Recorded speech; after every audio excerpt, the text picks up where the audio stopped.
Nothing really comes to you from outside of you. Everything comes to you from within your own consciousness. Everything comes to you from within your own inner feeling about yourself. Not according to what others think and feel about you, but your experiences come to you. Your cursing or your blessing, your good or your evil, comes to you out of your own inner consciousness. Think about us as the product of 3.5 billion years of evolution. I mean, we have struggled over all those billions of years to be alive and to match ourselves with reality. And so, because one of the things I've often wondered is, life is definitely difficult. There's no doubt about that. And it's unfair, and there's inequality and all of those things. And people are subject to all sorts of terrible things. But I also wonder, if you weren't actively striving to make things worse, just how much better could they be? I have never seen anybody who did extraordinary feats that didn't have extraordinary issues. It is the passion that gives you the power you need, but it is the pain from which you have the conviction about it. If you had not been through some pains, you would not have the burning to do what you do. Everything that happens, use it for your upliftment, learning, and growth. In the midst of it, ask, what can I learn from this? What can I get from this? How did I end up here? There's something for you in everything that happens to you for you to learn from that experience. Look at it, examine it, analyze it, dissect it, take it apart until it reveals itself to you. And then get what you need from that and move on. But everything that happens to you. It's the decision to face possible failure. It's the decision to get up once you've failed. And it's the decision of what to learn when you fail.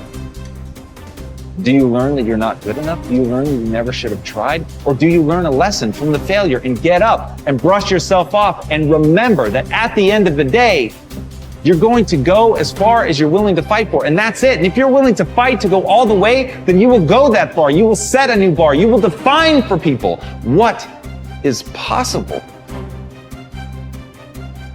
One of the things that you want to avoid is one of the erroneous zones I call procrastination, which is simply hoping and wishing and filling yourself with maybes and being bored and all of these kinds of things.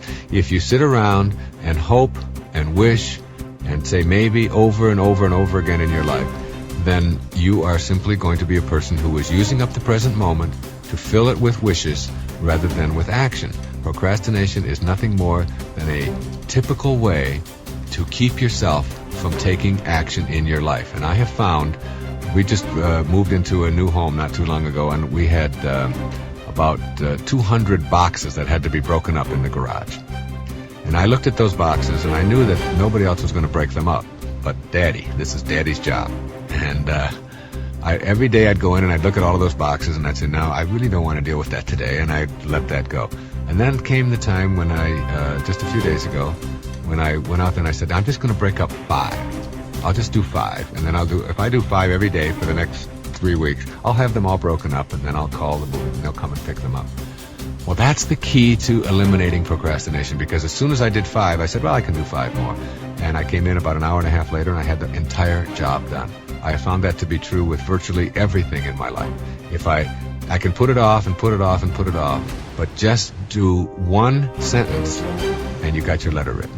Just sit down, and instead of telling yourself, I've got to write this long, long letter to my mother and I haven't written in a long time, you don't do that. You say, I think I'll just write 1 paragraph to her today.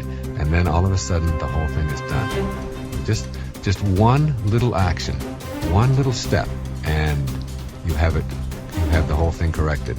In Hamlet, there's a line that says, refrain tonight, and that shall lend a kind of easiness to the next abstinence, and the next more easy. For use almost can change the stamp of nature. That's so beautiful.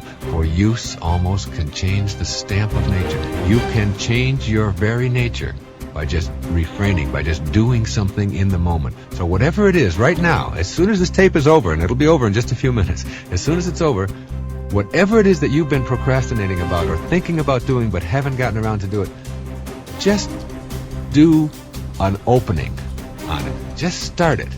And you'll find that that simple little act is what gets you going. And it's always, and where does that come from? It doesn't come from acting. It comes from thinking. Thinking makes it so. So rid your life of hoping and wishing and saying maybe and all of those kinds of things. And instead, move beyond that and say, anything I can visualize in my mind, if I can get it there and hold it there, I can act upon it. So I will act upon it in the now, in the working unit of your life, now, today, this moment.